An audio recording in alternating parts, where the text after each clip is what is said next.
Hello everyone. Let's discuss structure of atom.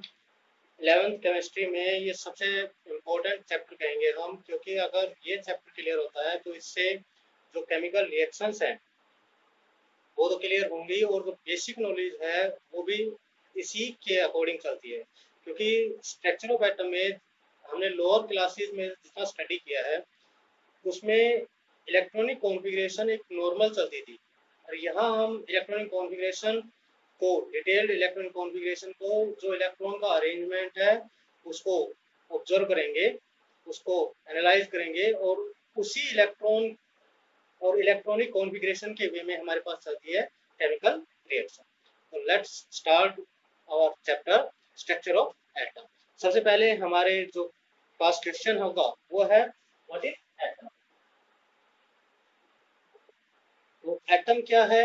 Atom हम कहेंगे कि it is smallest part of an matter, smallest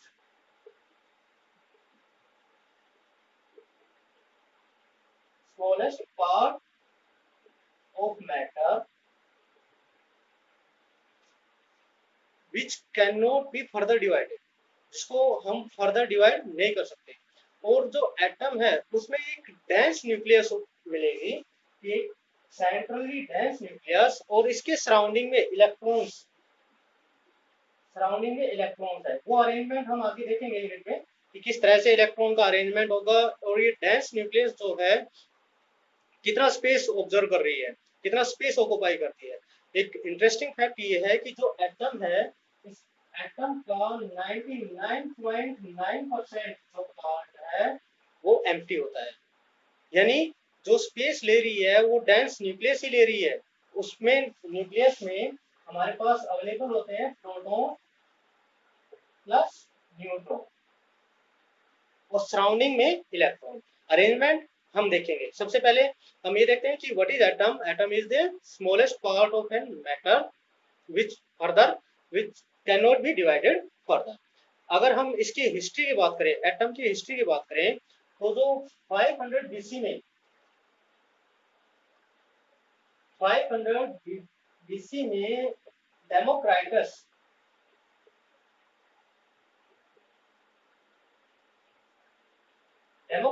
ने atom को जो कहा था कि अनकटेबल। ये एटम, ये जो ग्रीक वर्ड है उसमें एटम का मीनिंग ही होता है, एटम मीनिंग अनकटेबल।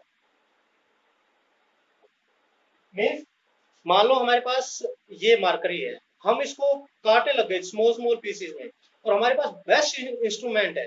बेस्ट इंस्ट्रूमेंट की हेल्प से हम इसके पीसेस करते चले गए, और पीस इतने छोटे पीस किए हम कि जहां इम्पॉसिबल हो जाए कि वी कांट फर्दर डिवाइड, तो वो स्टेज कहलाएगी हमारी एटम। तो एटम ये जनरली फिलोसफी थी, तो फिलोसफी इतनी कामयाब नहीं होती है क्योंकि साइंस है, एक्सपेरिमेंट मांगती है। देन 500 बीसी के बाद 1805 में जो डाल्टन है, डाल्टन एटॉमिक थ्योरी है, ये थ्योरी थी बेस्ड ऑन एक्सपेरिमेंट, कि एक्सपेरिमेंटल बेस्ड थ्योरी। उसके बाद हमारे पास 1850 में जो कैथोड रे एक्सपेरिमेंट आया, फैराडे।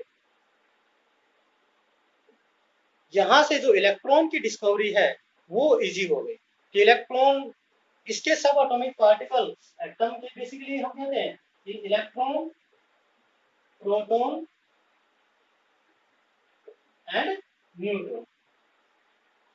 तो ये कैसे डिस्कवर हुए हैं, और बेसिक जो हिस्ट्री है वो कैसे इनको वो कर रही है, तो इन थ्योरीज को हम डिटेल स्टडी भी करेंगे। 1850 में कैथोड रे जो एक्सपेरिमेंट आया उसकी हेल्प से हमें ऑब्जर्व हुआ कि इलेक्ट्रॉन है जो नेगेटिवली चार्ज पार्टिकल है उसकी डिस्कवरी इजियर हो गई। Then 1897 J J Thomson model आया, J J Thomson model of atom. J J Thomson model में ट्राई किया गया कि इलेक्ट्रॉन को कैसे इलेक्ट्रॉन अरेंज है सराउंड द न्यूक्लियस। उसके बाद 1909 में रदरफोर्ड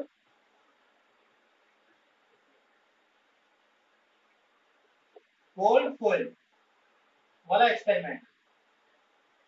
और जो एक्सपेरिमेंट की जो हम बात कर रहे हैं ये सारे फेलियर हुए। मीन्स ये अपने जो एक्सपेरिमेंटल जो डेटा था इनका वो पूरा इनका स्टिक नहीं था।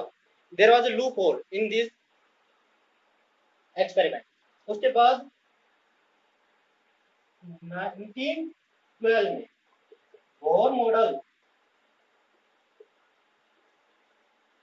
मॉडल ऑफ एटम आया।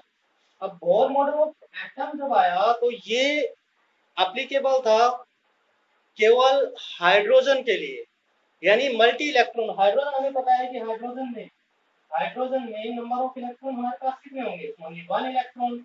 बट मल्टी इलेक्ट्रॉन जो एटम है हाइड्रोजन के अलावा, अगर हम ऑक्सीजन की बात कर लें तो नंबर ऑफ इलेक्ट्रॉन और 8। तो वहां पे ये जो बोर मॉडल है ये फेलियर था। बट बोर मॉडल में जो एटम है उसको एक चार्ज पार्टिकल कंसीडर किया गया। इसके बाद 1924 में 1924, 1926, 1927 ये यहाँ पे डी ब्रोगली इक्वेशन,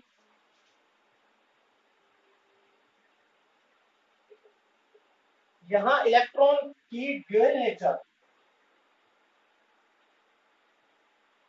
को एक्सप्लेन किया। ये आगे हम स्टडी करेंगे, इनको डिटेल स्टडी करेंगे। 1926 में सोरेंजर इक्वेशन आई।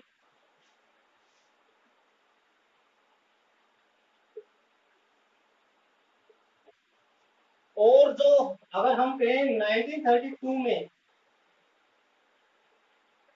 चैडविक ने न्यूट्रॉन की डिस्कवरी।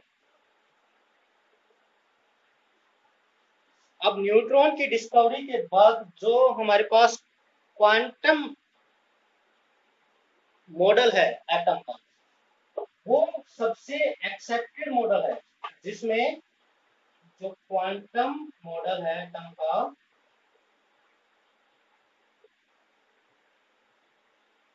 ये सबसे ज्यादा एक्सेप्टेड मॉडल। यानी इस मॉडल में इससे पहले जो हमने डिस्कस किए उनमें सभी में कहीं ना कुछ लूप होल है।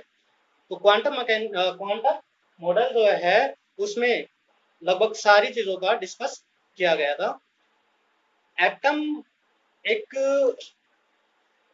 अगर हम रिएक्शंस के वे में देखें या हम अपने सराउंडिंग को ही देखें तो सबसे मेजर रोल है। क्योंकि अगर हम कहें कि लिविंग और non living are made up of atom, यानी चाहे वो लिविंग है चाहे नॉन लिविंग है एटम का बना होगा। तो अगर मान लो हमारे पास हमने लिखा आयरन, यहाँ पे लिख दिया आयरन, और इसकी प्रॉपर्टीज को अगर हमने जानना है तो प्रॉपर्टीज के बारे में कैसे पता चलेगा?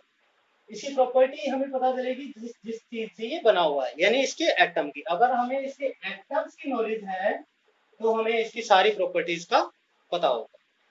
ऐसे कुछ भी हमारे पास जो सराउंडिंग में कुछ भी होता है उसकी अगर हमें बेसिक नॉलेज है लेनी है तो सबसे पहले उसके एटम के बारे में जानना होगा। और जब एटम के बारे में हमें पता चलेगा तो हम उस चीज के बारे में बिल्कुल डिटेल जान सकते हैं, उसमें मॉडिफाइड कर सकते हैं, and that's known as science. तो इसको हम डिटेल स्टडी करेंगे one by one. Thanks for watching.